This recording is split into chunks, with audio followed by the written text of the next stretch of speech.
को प्रधानमंत्री बनाएंगे या किसको प्रधानमंत्री बनाएंगे जिसको पता नहीं है इस देश का इतिहास क्या है, भूगोल क्या है, भारत माँ का मतलब क्या है, इस देश के गरीब का मतलब क्या है, इस देश के धर्म का मतलब क्या है, सनातन का मतलब क्या है, गाय गंगा गीता का क्या मतलब है, उसको मालूम ही नहीं है। उसको सिर्फ वोट चाहिए और तुष्टीकरण का वोट चाहिए। एक बात फैलाया जा रहा है, एक बात फैलाया जा रहा है कि भारतीय जनता पार्टी की सरकार बनेगी तो पिछड़ों का आरक्षण समाप्त करेगा। हम आपसे पूछना चाहते हैं, क्या यह 10 वर्षों में पिछड़ा का आरक्षण समाप्त हो गया? क्या सरकार बनेगी? क्या सरकार तो बन चुकी है और भारतीय जनता पार्टी की सरकार 10 वर्षों से नरेंद्र मोदी जी की सरकार, 6-7 वर्षों तक अटल बिहारी वाजपेयी की सरकार रही है। क्या 17 वर्षों में भारतीय जनता पार्टी की सरकार ने आरक्षण को खत्म किया है? क्या नरेंद्र मोदी जी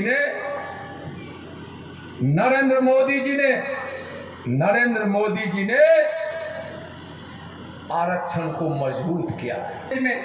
जो शिक्षण संस्थानों में, बड़े बड़े संस्थानों में जो आरक्षण नहीं था और था भी तो भर्ती नहीं होती थी, आज नरेंद्र मोदी जी ने उस सीट को भी भरने का काम किया है। चुनाव का सबसे ज्यादा लाभ हमारे लोगों ने उठाया है। आज हम कैसे भूल सकते हैं जो हमारे लोगों का, गरीबों का घर बना है, शौचालय बना है, गैस कनेक्शन मिला है, कोरोना का मुफ्त इलाज हुआ है, आयुष्मान भारत से मुफ्त इलाज हुआ है, कोरोना का वैक्सीन मिला है। आज जन धन खा हुआ, वह यादवपुर में नहीं था।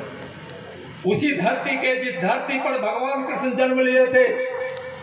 आप देखे होंगे कि मुलायम सिंह यादव जी ने पिछली बार आशीर्वाद दिया था कि आप इस देश का मुख्यमंत्री फिर नरेंद्र मोदी बनेंगे, फिर बने और प्रधानमंत्री बने नरेंद्र मोदी जी, फिर प्रधानमंत्री बने और फिर मुलायम सिंह यादव को पद्म भूषण देकर उनको सम्मानित किया गया। आप कुछ लोग कहते हैं कि बीजेपी वाले केस कर दिए। हम आपको चुनौती देते हैं, जहां आप हमसे चर्चा करना चाहे कर लीजिए। आप पर सीबीआई का केस कब हुआ?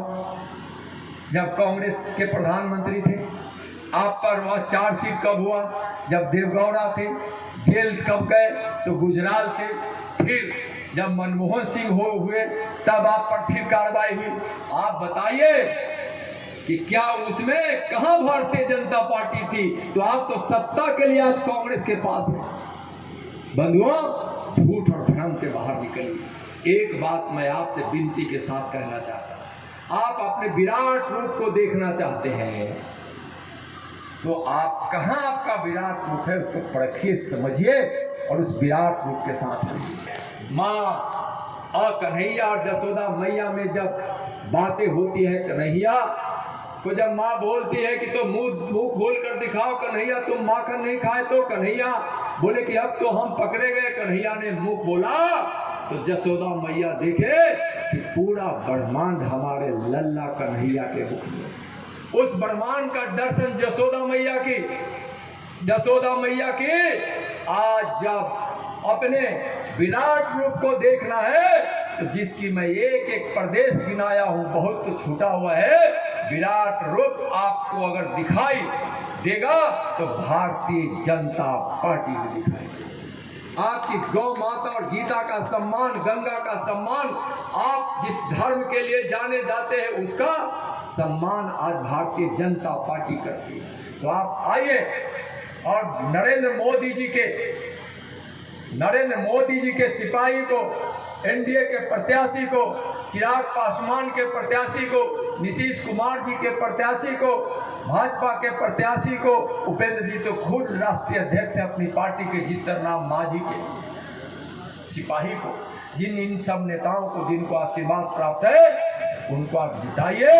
लोबड़ा से विधायक रह चुके हैं और आज उन्होंने क्या किया है, इतिहास उठाकर देखिए।